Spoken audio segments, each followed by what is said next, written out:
Do, do, do, do, do, do. The magic words. You are live. Hello, everyone. Happy Friday. Happy October the 16th. Hope you're all really well. Welcome to my latest Norwich City Debrief, number 7. I can't remember what I wrote now. But I hope this finds you all well. I'm just going to share this to the old fast book, so they're aware. Good to have you all here. Get your questions and comments in. I'll be doing a 20-minute Q&A. Yes, there's a bit of preamble. Of course, there's a bit of preamble because we need to get ourselves going. Oh, I'm not going to do that, but that's fine. It's just basically just accommodating you and getting us all ready and going on what we're going to do, which is, of course, answering your comments, Norwich City questions. The transfer window is officially closed. I can tell you that because Sky Sports News have finished their countdown. I mean, that clock must have been going on a long time. So yeah, get all your comments and questions in. I'll go through them. We'll do it for about 20 minutes. So we'll be done by 25 past, I would say, most definitely. So as many of those in as possible, and I will rattle through them all. If this is your first time, welcome. If you're a regular visitor, thank you and welcome. Heads up that I do this every Friday afternoon live on here on my YouTube channel. And then also I do one live on Wednesday afternoons on my Facebook page. So that's the schedule at the moment. So loads of course, opportunity to get involved. And of course, the thing that really signals us getting underway is my melodica, where I still can only play on the ball City. And I haven't been practicing. So here it comes.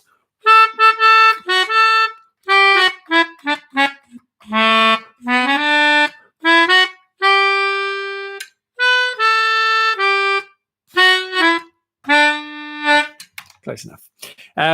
Cardiff have completed their their signing of Harry Wilson on loan, which I don't know how that fits into Cardiff's £3.5 million loss a month, but there we go. So yes, get all your questions and comments in and we'll crack on. I hope you've read my pieces over at The Athletic. You'll be able to catch those. Subscriptions are still only £1, I think, for a limited time per month at the moment. So get signed up because the level of content is ridiculous and we've been all over the transfer window. Lots to discuss. We've obviously got the transfer window. We've got the loaning out of Tom Tribal. Daniel Farke's press conference was earlier, so we've got a game at Rotherham coming up tomorrow. Looking forward to going to Yorkshire. They love me as much as I love going. So lots, of course, to talk about over from the international break as well, and of course what is coming up now, which is a lot of games in a short space of time. We've been talking a lot about the fact that actually it's only 10 weeks until the next transfer window opens in January, which doesn't feel very long, does it? But then you realize that's about 26 games, which is a huge amount of football. So there we are. Just in case anyone's wondering, the window is closed for Norwich. There's not going to be any late-minute first-team deals or incomings or outgoings. It's all done. Max Aarons, Emi Buendia, Todd Campbell are all going to be Norwich players until January. As are Moritz Leitner and Josip Drmic, and no one is going to suddenly miraculously turn up with some deal sheet. Norwich are not getting anyone else in, and that's pretty much been the case for about 2 weeks. You can obviously ask me all about that because there is a lot to discuss on it. So thank you for getting in so many questions and comments. Keep them coming in and we will rattle through as many of them as possible. Let's crack on, shall we? Graham Taylor. Hello, Graham. Hope you're well.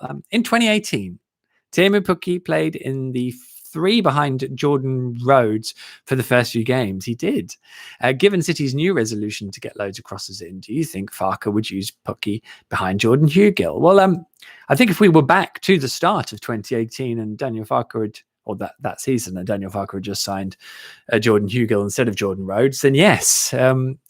I have to say, I've never really seen anything impressive or eye-catching from Timo Werner in that slightly deeper role. And he's been moved there later in games and things as well. And it's just never sort of looked like it's going to do much. The emphasis is still really on the person who's playing ahead of them. So I wouldn't really want him to, is my honest answer. I think Timo plays up top or someone else does, and you've got better options in the 3 roles behind. I think if you're playing a 2, or if you're playing a purer 3, then there's definitely a role Timo may be playing to one side of that, or maybe like a 2 with one with like a quite far forward number 10 between them.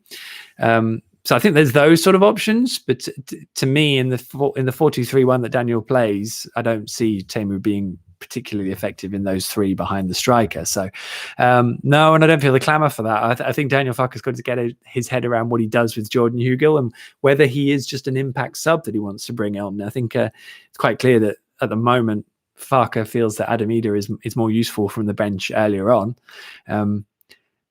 which is still sort of slightly counterintuitive to the amount of crosses that the players are putting in to the box when Jordan isn't on the pitch. So I'm really hoping that they've been working on this and are doing something different. It was notable that Daniel Farke today in his press conference from Colney mentioned the fact that they've been working on how to beat a deeper block, which I guess probably means don't just end up out wide and putting the ball in the box. So we'll see how that evolves, I think.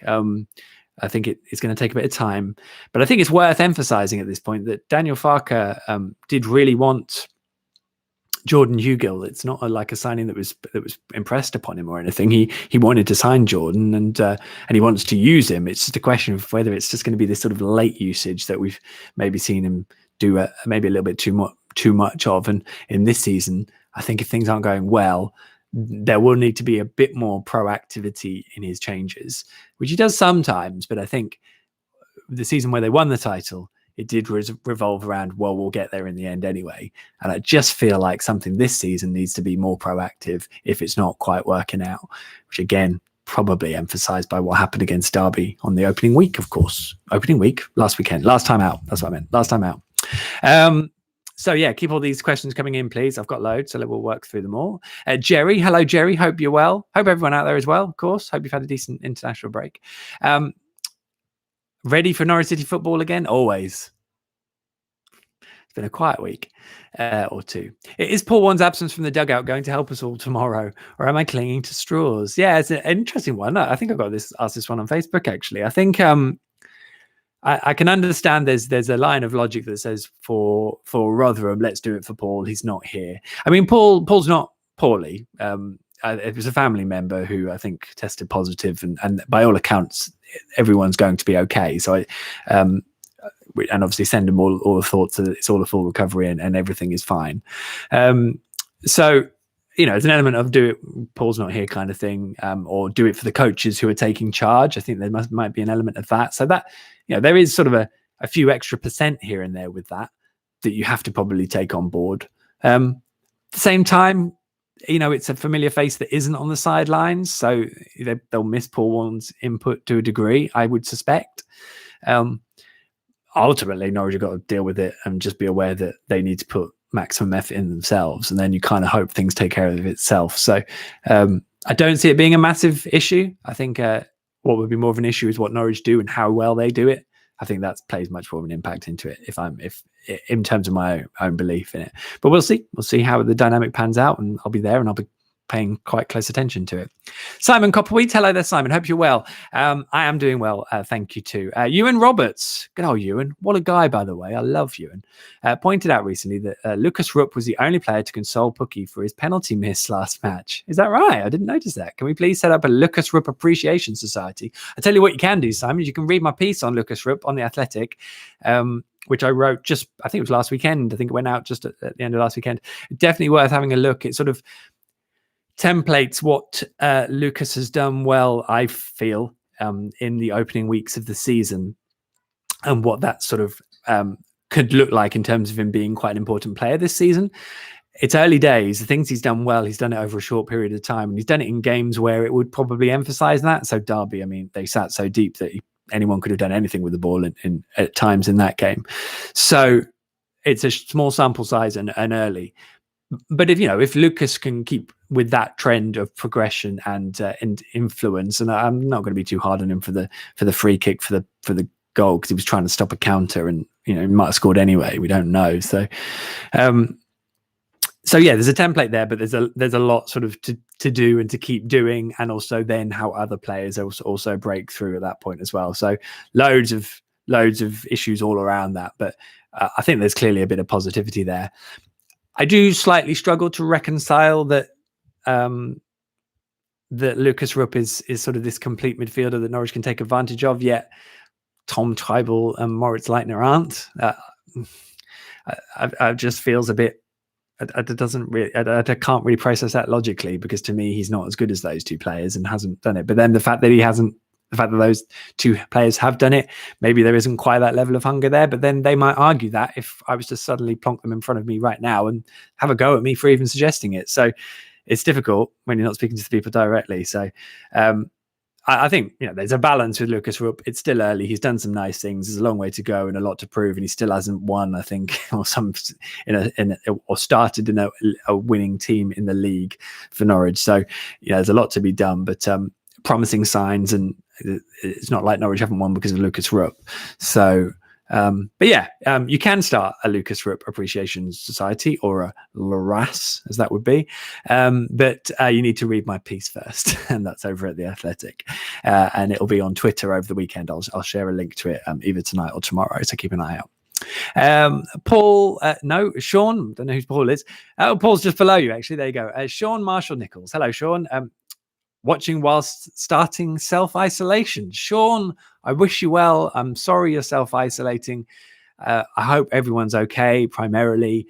And if they are, I think we're all probably going to have to do this at some point, because at some point over the next 5 months, someone's going to tell each of us individually that we're going to have to take 2 weeks off. So I just hope everyone's okay and you keep well. And what better way to spend the start of your self-isolation than watching me ramble on about football? Good to have you here. Throw in anything you want in terms of comments and questions. Paul, my Plonker. Now, A, I hope I pronounced that right. B, I really hope that's your surname. And thanks for joining me, Paul. The Zimmerman injury. Yes, so Christoph Zimmerman has a minor calf injury. He will probably be back in training Tuesday.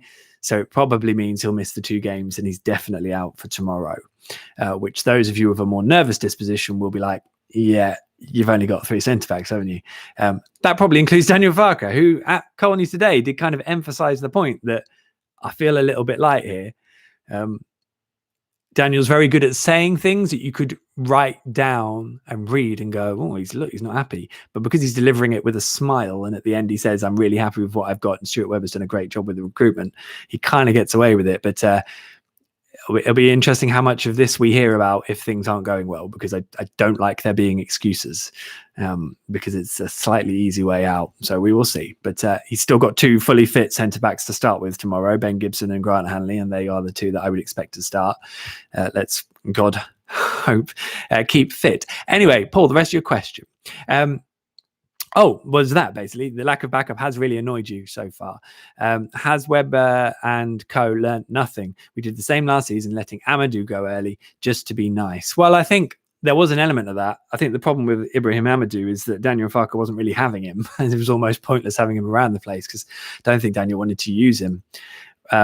Which I personally feel is a question mark against Daniel, because Ibrahim did perfectly well when he went off to Leganes for the rest of the season, almost helped keep them up, I think, in La Liga, and is a good player and had some good performances and some good moments. I just don't think it was Daniel's player. And I don't like that, because I thought Ibrahim was exactly the sort of player that they needed to bring in. So, that's a big what if from last season. And I think for someone who is hailed as an excellent coach,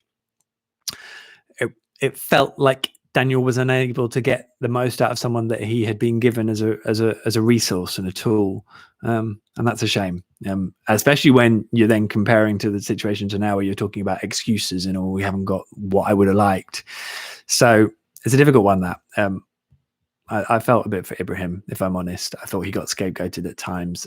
Scapegoated is not the right word, but I think he was the one who missed out when the shortfall was elsewhere. And I just think that kind of undermined his position here, when I guess he probably didn't have much English, and it probably felt a little unsettling anyway. Shame really, but what else do we do? But I understand your frustration, Paul. Daniel Emery. Hello, Daniel. Hope you're well. why do you think no one came in for Emi? I thought he was a cert to leave at the start of the window. Well, yeah, I think it's a really interesting one, isn't it? I think Leeds are the interesting one in this. Like, I honestly think if anyone was going to go for Emi Buendia, it would have been Leeds. They've got the budget, certainly a budget Norwich would have accepted, I think. He was on their recruitment list, but not really in a high enough position compared to the other targets. So they went and bought elsewhere first. Marcelo Bielsa, and I'm not just being twee here and saying he's an Argentine, so away you go. But, he would have been the ideal boss, I think, for Emi to understand and to have got out of him what he wanted. But so there's obviously a question then over the work ethic. I wonder if, football's a village, whether the fact that Bielsa didn't want Emi kind of made other people who didn't maybe understand Emi as much or felt that Marcelo would, that maybe put them off a little bit. I don't know. There are clearly question marks over Emi Buendia's attitude. And I think some of that is what he projects, even though they're sort of things that don't always matter. Like, to me, flinging your arms up in the air is not an issue if you're still moving or backtracking or, doing your work. So, it's a tricky one with Emi, and it will be fascinating to watch him over the coming weeks because he can rip up the Championship on his own. And this is a case in point with Todd Campbell as well, for everything that's been said and written by various people, including me, over, several months. You get Todd Campbell in the right space, and if he's there, he can do so much damage for Norwich City this season. Just need to see it, and it's in their interest as well to do that as well. So I suppose I'm not surprised Emi hasn't gone, because I can understand the logic and the circumstances. I think it's great that he hasn't gone, but only if the Emi that turns up now can get his head around where he's playing and really deliver and improve. The idea is he's got to keep improving, because he needs to be a better player than he was this time 2 years ago. He spent the season in the Premier League. He should be a better player. And if he's not, then it does become more of an issue. And then you have to say the people who haven't gone for him, their kind of points been backed up, hasn't it? So I think that's how I see that one. It really important few weeks and months coming up for Emi, as well as a couple of other players too. Daniel Greenleaf, hope you well, Daniel. If we fail to get 3 points against Rotherham tomorrow, is it fair to say that Daniel Farker is under pressure? Well, look, I think, yeah, he will be under a lot of pressure social media wise. I feel like he has been all season. And I feel that comes from probably a lack of pressure last year. I know myself, I've been putting the pressure on them to really deliver this season, because that's the expectation. It's difficult when there's fans aren't in stadia, because that direct pressure into an environment doesn't really occur. And Daniel will feel he's under a huge amount of pressure from himself and from the scenario of his job anyway. So we will see. It's not all on one game, though. We're talking about several weeks and how things progress. But it's it'll be tricky if Norwich don't start clicking over these coming weeks, and the games are going to come very, very thick and fast. So he's going to have to deal with that. But there'll be a lot. So social media won't be fun if Norwich don't win tomorrow. Let's put it like that. Paul again, how fit do you think Hanley is and ready to play twice a week? Well, the thing about Grant Hanley is he was in a really good place before we picked up his hamstring injury, which was obviously a really nasty hamstring injury. So that's a worry. He hasn't played in a game for a long time. And that's a worry, because as much as you train, it's not until you get into a game scenario that it's like, oh, here we go. So I'm worried, to be honest, because I don't think we'll really know how fit Grant Hanley is until he's got 4 or 5 games under his belt. And we are in a unique scenario where the fixtures are relentless. They've got a 2-week break, obviously, when it comes to November and the international break, but it's relentless at the moment, and there's a lot going on. So full on. And Ben Gibson hasn't played a lot of football, but is in really good condition. So we're just going to have to see, aren't we? I'm not going to make a judgment on that until we get several weeks into this sort of bout of games. And those probably first 4 or 5 games are, to me, the kind of red danger zone in terms of picking up a muscle injury or whatever. And that will be a major worry. Last 5 minutes of our 20-minute Q&A. Get your questions and comments coming in as the sun sets across Norwich. I can see that, you can't, but if it's any consolation, it's grey. I can't actually see the sun setting. Alex Bainham, hope that's all right. What have Norwich been saying on EFL picture, etc., and support for the EFL? So yeah, the big picture stuff, not a lot. No, they don't really want to steer off the record. They definitely don't want to say anything on it. I think they know that they're in a position where they have parachute payments. They're in a better position probably than some EFL clubs, yet they still have the prospect of losing a huge amount of money if there are still no fans allowed into games sort of beyond this season. I think they know that the EFL needs solidarity and support. And I think Stuart Webber has gone on the record about how it's so important that football clubs are saved at this moment in time, not sort of backed into oblivion, basically. So I think there's a balance between that. And I think that Norwich have kind of kept their counsel both on the quiet and in public, because it's a collective argument rather than them giving their own opinion, I suppose. I know how strongly Leagues 1 and 2 feel about getting the support in. The only issue I have personally is this idea that parachute payments are the complete devil. Because if, and please correct me, or put your point across if I'm getting this wrong, but if parachute payments were really, really that crucial and that much of a skewer on English football, then teams would just constantly bounce back to the Premier League all the time. But what parachute payments do really is they stop Premier League relegated clubs from being in a complete financial jiffle, because the gap in finances between the Premier League and the Championship is so vast. It's not like obviously if teams will keep hold of players on relegation anyway. So I think it's a misnomer. I don't think it really matters. The money all filters down to a degree, in a sort of degree. I know that there does need to be a reworking, but I don't really get that parachute payments is the issue, unless you're going to bring the bottom half of the Premier League and the top half of the Championship closer in terms of their revenues. But I imagine, as a bit like Project Big Picture did, what that would mean is reducing the income of the lower Premier League teams and having a greater discrepancy in revenue then, which basically means the top 6, 8, 9 get richer. So I struggle with that a lot, if I'm honest. So that's my view. It's not Norwich's view. Jonathan Parker, quite happy with our business. Clearly short of a centre-back, as Daniel said as well, and left-back potentially. But otherwise pretty good. Keeping Max is huge. Emi needs to start producing the kind of performances he did in the Championship winning season. You know what? Yes. And I have no issue with Max Aarons, by the way. What a guy. Just tremendous how he's got his head around what's gone on over the last few months. I think it's something else. And he deserves huge praise given he's younger. I think he's 3 years younger than Emi Buendia and 2 younger than Todd. And Ben Godfrey, but he's not here and we've forgotten about him. Not really, Ben. So yeah, good points there, Jonathan. Carl D. Hello, Carl. Do you think we are just being unlucky for injuries the last couple of years, or maybe it could be something more in depth? Way players train, physio team, etc. Well, I know Norwich analyze it a lot. It's a question I've been asking myself and people I know a lot. I think they feel that there is an unfortunate element to it all. I find it interesting that it happens to a lot of centre backs and their muscle injuries. So is what Norwich do in terms of conditioning their players designed in the best way for a centre-back? But then do they need to be that mobile and that fit to do the job Daniel wants properly? I don't know, but niggles me. I haven't got an answer. Norwich will feel that they're always constantly trying to keep on top of it and that it's just unfortunate, but it's just a niggle. I can't shake the niggle. Jimmy Hodgkins, hello. With no late transfers out, the window's closed.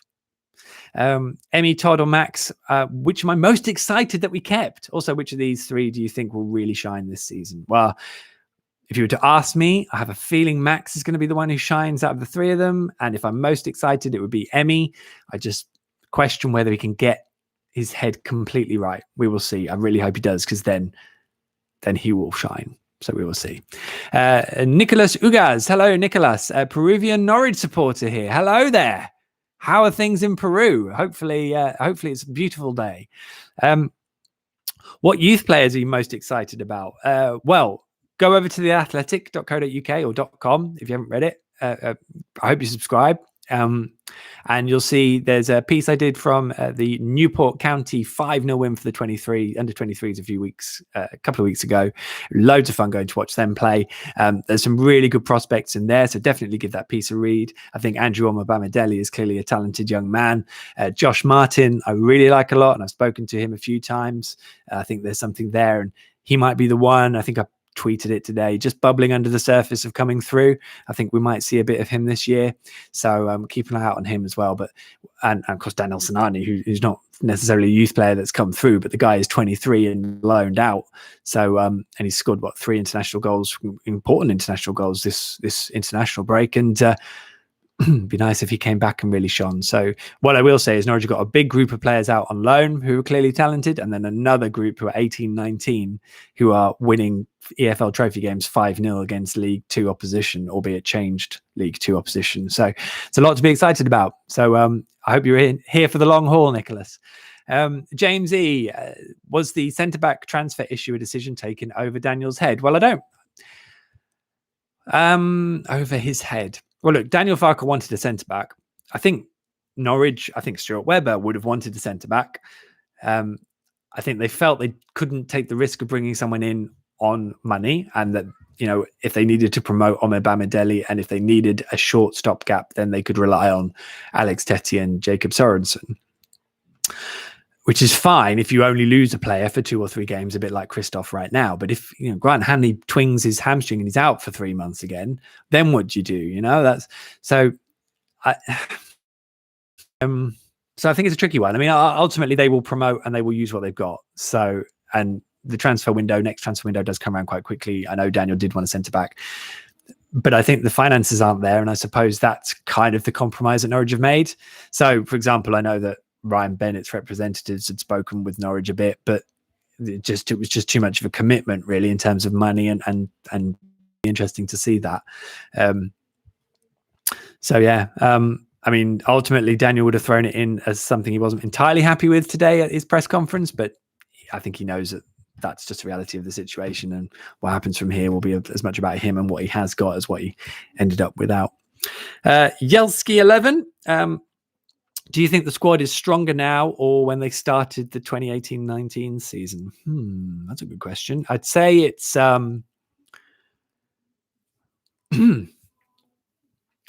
yeah, it's interesting. I was going to say maybe slightly more untested, in that there's probably more younger players who haven't been tried out. I think generally it's probably broader. So that 2018-19 squad was pretty tight, and I think everyone probably had a really good understanding of what they were going into. And obviously Norwich could spend a lot longer sort of preparing for it. So they, the ones that had been through it once were ready to have a proper go, like Jamal Lewis, Moritz Leitner, and El Hernandez. Then there were players who clicked after a handful of games and sort of then just got it. Everyone had a huge hunger because no one had really played in the Premier League before. The dynamic is so different in this squad. It's such a different situation, the dynamic and the baggage. So I'd say probably potentially this is a more powerful, stronger, more dynamic squad. But is it a better squad? Will it achieve the same or anywhere near that? I'm not sure. I think it's a real shame they've lost Ben Godfrey. But couldn't do anything about that. And I think that £20 million is incredibly important to Norwich's longer term survival. So I think we could all be grateful. Last few minutes then. Let's rattle through these last ones. Martin Emerson, hello there. Omobamidele, is he ready to make the step up if the situation arose? I would rather see another prospect given an opportunity than spending money on a loan signing. Well, that's very true. All I will say is that Daniel Farke didn't mention Andrew Omobamidele once in his press conference today when he was listing his centre-back options, which to me says he's not really there. He was on the bench for the Luton Carabao Cup game, but there are obviously a lot of players missing for that. So I don't know if he's quite there yet. So we'll have to see. But I feel he's not quite there, and it will wait for a moment where maybe he's needed for Daniel to bring him into the group. That is my kind of feeling on that one. And Jacob Sorensen and Alex Tettey are going to be more readily available centre-back options. So there we go. Last couple. As my throat dries out, excuse me. It's not a dry new cough, don't worry.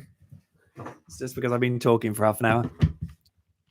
Mark S. Hi, Michael. Do you think there is any truth that Premier League clubs were put off buying Todd Campbell by dropping him from the team for his attitude in training? Well, I mean, there wasn't much interest beforehand, to be brutally honest. So no, I think it's just been the situation as it's gone on. So no, it's not ideal. I mean, I have to say, if I was Todd Campbell, which I'm not, if I was sitting down now, I'd be looking at the last 2 months thinking, what have I done? I just should have busted my balls just to get out and be as good as I could possibly be for Norwich City in the Championship, because someone would have probably come in.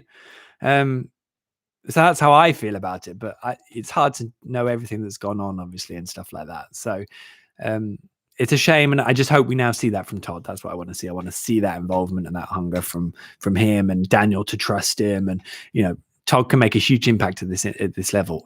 To be fair, at a level he hasn't really shone at yet. He didn't really shine at this in Championship football 2 years ago. It was in the Premier League and that summer where it just went bam. And I think he needs to try and rediscover those bits.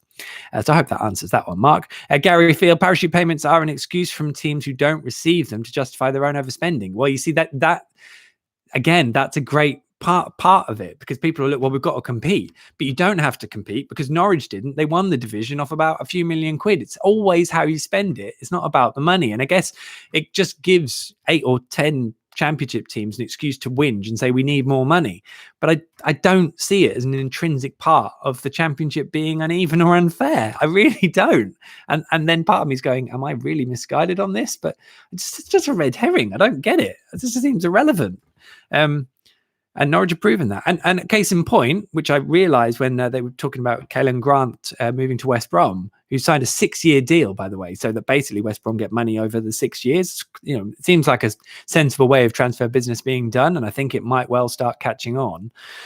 Basically, it's a 15 million deal, but it's split over the 6 years. So basically, West Brom are agreeing to pay Huddersfield a set amount for 6 years. So that surely is how all these things should work. But the point was, Huddersfield Town have got another 2 years of parachute payments to go, just like Norwich. I mean, it's not the same value, but still, I mean, Huddersfield aren't suddenly going to, all this money hasn't made them anything other than what they are now. And, Norwich, it's not the parachute payment that's putting Norwich in this position. It's a much wider model. Anyway, I'm ranting now, but thanks, Gary, for your point, and more of those, the better, because I just want to make sure I'm not being really deluded. If you completely disagree with me, please tell me. Last few, because we've gone over. Thank you so much for sticking with us and being here. Really appreciate it. It's always good fun. Darren Flaxman, what is the thinking about left back and Sam McCallum loan? Seems a hugely unnecessary risk. I'm not sure about this one, because I don't. The interesting thing for me is he's gone back to Coventry. Yet I can't remember his name, but Coventry have loaned a player from Wolves who, by all accounts, is also a very good left back, and he might well keep Sam out of the team. So you can send Sam somewhere to get him games at the expense of him just sort of being here and not playing. But if he's not playing when he's gone out on loan, what do you do with that? And I don't know how many games Sam's going to start. I suppose it depends on fitness and things like this. But in the long run, he might be one I could see coming back in January if it's not working out, to be honest. And we'll have to see how it happens with Sam Byron coming out. But left back and centre back, as Daniel Farker said today, are both clearly worries.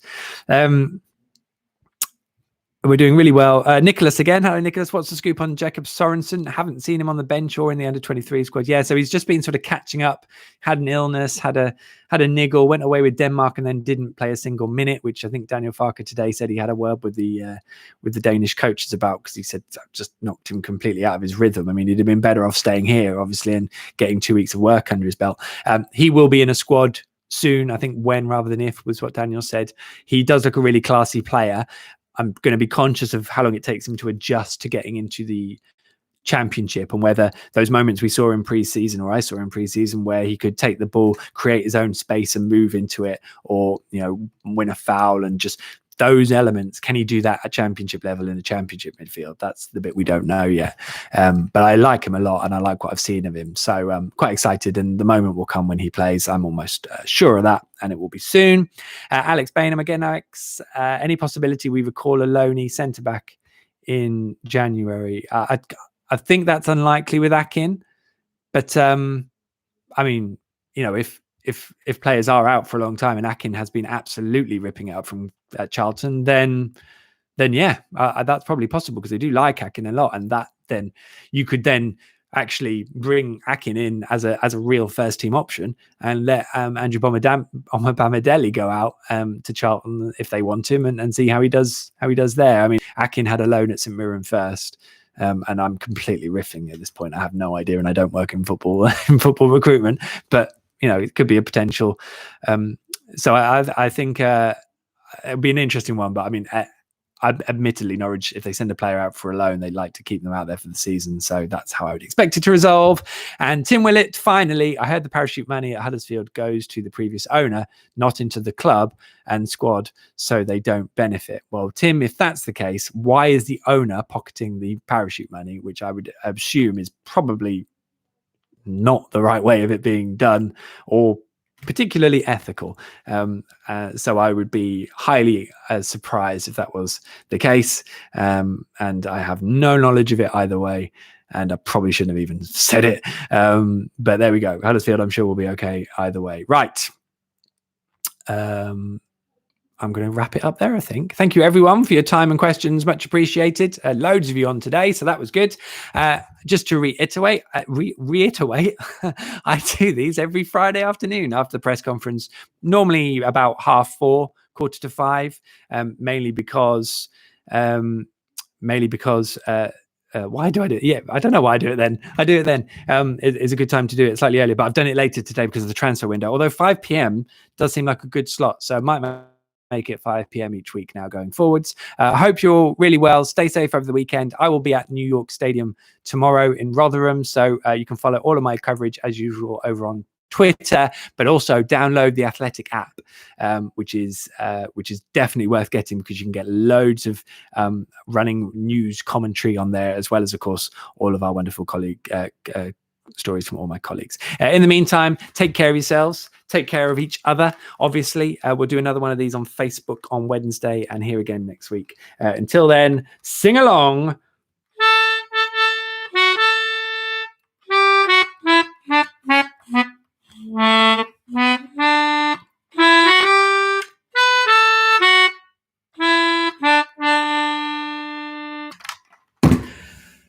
Have a lovely one, guys. See you later.